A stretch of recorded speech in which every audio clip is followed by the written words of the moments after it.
Welcome! If you're an admin looking to keep your Telegram group organized and prevent members from sending photos, this guide is for you. With the latest Telegram update on PC, you can easily control who shares media in your group. Let's walk through the simple steps to disable photo sharing and keep your group clutter-free. First, open the Telegram app on your PC. Make sure you're logged in and using the latest version for the best experience. Next, navigate to the group where you're an admin. You'll find all your chats listed on the left. Just click on the group you want to manage. Once you're inside the group chat, look to the top right corner of your screen.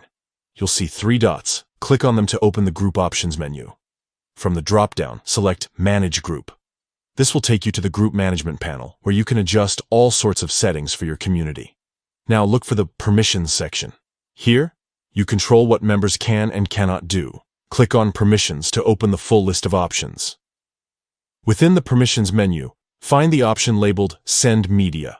Click on it, and you'll see several types of media you can allow or restrict. To prevent members from sending photos, simply disable the Photos option. This ensures that only admins or approved members can share images in the group. After you've made your selection, don't forget to click Save to apply the changes. Your group's permissions will update instantly, and members will no longer be able to send photos. That's it. By following these steps, you've taken control over the content shared in your Telegram group, making it easier to manage conversations and keep things on topic. If you ever want to adjust these settings again, just repeat the process. Thanks for watching, and enjoy a more organized Telegram group experience.